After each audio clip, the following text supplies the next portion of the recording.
Career म्हटलं, की doctor, engineer किंवा सी-ए म्हणजे सायन्स, आर्ट्स किंवा कॉमर्स असायचं. आणि आता मी बघते, की एवढे चॉईसेस आहेत, एवढे करिअरचे ऑप्शन्स अवेलेबल आहेत.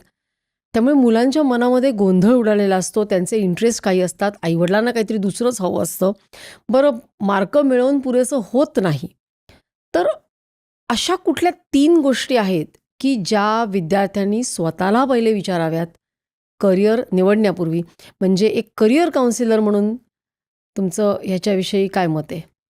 खूप सुंदर प्रश्न विचारलेला आहे टू स्टार्ट विथ. सर्वात मुख्य म्हणजे पहिला प्रश्न, हे का करायचंय? म्हणजे आई-बाबा सांगतायत म्हणून, मला आवडतं म्हणून, मित्र-मैत्रिणी जातायत म्हणून, की काही पर्याय नाही म्हणून? कसं करावं लागणार आहे?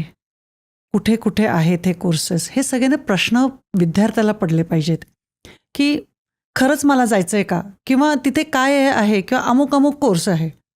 मला का करायचं आहे आणि त्यासाठी माझी तयारी केवढी आहे? आणि मुख्य म्हणजे कधी? 10वी नंतर करायचं आहे, 12वी नंतर, ग्रॅज्युएशन नंतर करायचं आहे? हे प्रश्नांची उत्तरं मुलांकडे पाहिजे. Basically why I want to do the course? Where आणि what are the things that I need to do? अमुक आहे, जसं तुम्ही म्हणालात, इंटरेस्ट आहे, क्षमता आहे का? बरं, हे 2 आहे. कुठल्या कॉलेजमध्ये आहे? कुठे जावं लागेल? हे थोडंफार लक्षात ठेवलं पाहिजे. सो बेसिकली 3 प्रश्न म्हणजे why, what, where. That will be more important. पण मग आता कोणत्या वयापासून त्यांनी या सगळ्या गोष्टींचा विचार करायला पाहिजे?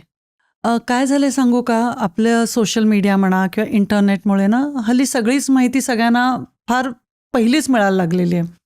पूर्वी तर एक असं होतं, की म्हणजे जेव्हा आता या फील्डमध्ये आता ऑलमोस्ट 25 वर्ष झालेली आहेत.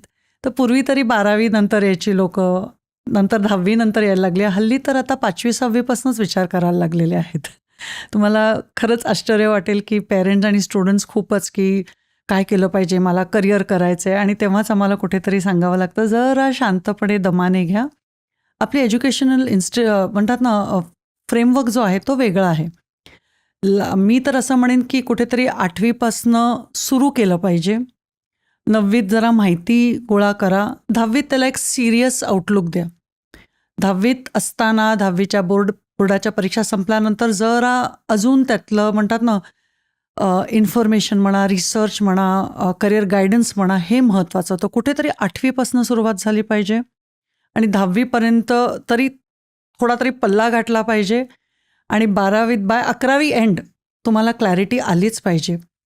कारण का एक सांगू का, 12वी नंतरनं बरेच एंट्रन्स एक्झाम्स येतात. सडनली 12वी नंतर तुम्ही विचार केला, की मला आता अमुक करायचं आहे, तर कदाचित ते शक्य नाही. तर आपलं थोडंसं एज्युकेशन सिस्टम लक्षात घ्या. आत्तापर्यंत तरी आपण 10+2+3 फॉलो करतोय. NEP नंतर ते पुन्हा चेंज होणार आहे. पण तेव्हाच मला जे वाटतंय किंवा जे आम्ही बघतोय, 8वी नंतर सुरुवात करायला काहीच हरकत नाही. Ideally at the age of 14 कुठेतरी हे चर्चासत्र किंवा करिअर गायडन्स प्रोग्राम्स अटेंड करणं, करिअर एक्झिबिशन्स अटेंड करणं किंवा करिअर रिलेटेड जे काय असतं ना, ते मुलांनी बघणं, त्याच्याविषयी विचारणं, हे कुठेतरी सुरुवात झाली पाहिजे. पण सुरुवात करायची म्हणजे नक्की काय? म्हणजे कोणती प्रोसेस त्यांनी फॉलो केली पाहिजे? किंवा तुमच्याकडे जर एखादा 8वी-9वीतला मुलगा आला, तर तुम्ही त्याला काउन्सिलिंग कसं करता? कसा गाईडन्स सुरुवात करता? जर पर्सनल प्रमाणात जर बघितलं, तर सर्वात पहिलं म्हणजे इन्फॉर्मेशन गोळा करणं. मग ते आपलं इंटरनेट असेल किंवा तुम्ही कुठल्या इन्स्टिट्यूटमध्ये पण जाऊन ती इन्फॉर्मेशन घेऊ शकता. कुठल्या कॉलेजमध्ये गेलात तरीही चालतं. हा बेसिक लेवलचा झाला. आणि हल्ली आपण बघतो, की बऱ्याचशा शहरात करिअर एक्झिबिशन्स असतात. हल्ली करिअर एक्झिबिशन्स घडवले जातात. जाऊन अटेंड तर करा. ऐका लोकं काय करतायत, काय प्रश्न विचारतात, कुठले कोर्सेस आहेत. अवेअरनेस लेवलवर तर या, की अमुक-अमुक कोर्स आहे किंवा अमुक-अमुक इन्स्टिट्यूट आहे, हे तरी 8वी सुरुवात करणं गरजेचं आहे. आता काय झालंय, डिफरंट बोर्ड्स आलेले आहेत, एज्युकेशनल बोर्ड्स. आता काही एज्युकेशनल बोर्ड्समध्ये सब्जेक्ट सिलेक्शन 9वीतच होतं. तर तेव्हाच आपल्याला कळतं, की आपण आर्ट्सला जाणार, कॉमर्सला जाणार की सायन्सला जाणार.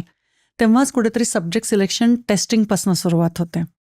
तिकडे एक फर्स्ट ऑप्शन येतं, असे पण काही बोर्ड्स आहेत जिथे असं सब्जेक्ट सिलेक्शनचं काहीच नसतं. म्हणून जेव्हा कोणते सब्जेक्ट असतात सिलेक्ट करायला? ते तिथे व्यवस्थित म्हणजे डिमार्केशन आहे. कॉमर्स रिलेटेड, आपलं आर्ट्स रिलेटेड आणि सायन्स रिलेटेड, की जर तुम्हाला सायन्स रिलेटेडमध्ये जायचं म्हणजे फिजिक्स, केमिस्ट्री, मॅथ्स घेणं आणि बायोलॉजी घेणं गरजेचं आहे.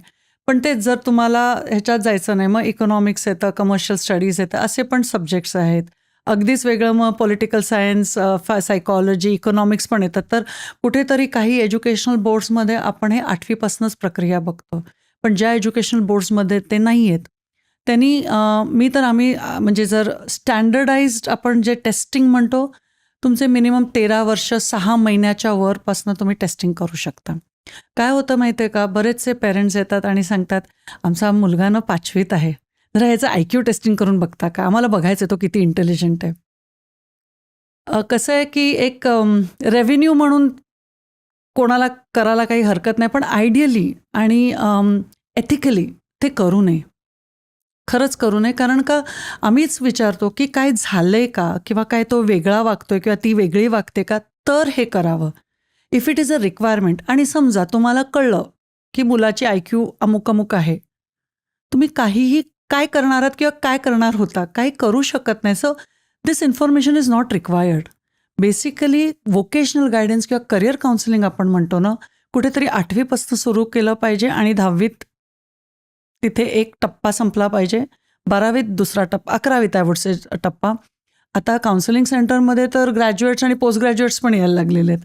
अगदीच काय तर म्हणतात ना 35 इयर ओल्ड्स पण यायला लागलेत की हो. पूर्वी तर मिड लाईफ क्रायसिससाठी यायचे, आता 35व्या वर्षी कुठलं काउन्सिलिंग? तुम्हाला एक गंमत सांगू का, पूर्वी मिड लाईफ क्रायसिस करायचं, आता मी क्वार्टर लाईफ क्रायसिस करतोय. म्हणजे 25-26व्या वर्षीच लोकांना करिअर काउन्सिलिंग येतं. काय होतं, कुठेतरी पर्सनॅलिटी वेगळी असते, लहानपणापासून काहीतरी स्वप्न बघितले असतात, आवड वेगळी असते, आणि जे काय त्यांच्या म्हणतात ना त्यांना मिळतं ते अतिशय वेगळं असतं. मग हे आता कसं जमवायचं. बऱ्याच वेळा असाच फोन येतो की मला ना काय म्हणतात ना, माझं फील्ड चेंज करायचं आहे. तिकडनं ती सुरुवात होते. मग थोडंसं काउन्सिलिंग, मग प्रॉपर टेस्टिंग, असेसमेंट्स, मग ते एकत्र सगळं आणून मग त्यांना प्रॉपर वाट दाखवणं, हे करिअर काउन्सिलरचं काम असतं. ही क्लिप शेवटपर्यंत बघितल्याबद्दल खूप खूप धन्यवाद. संपूर्ण एपिसोड बघण्यासाठी खाली दिलेल्या लिंकवर क्लिक करा आणि सर्व काही चॅनलला सबस्क्राईब करायला विसरू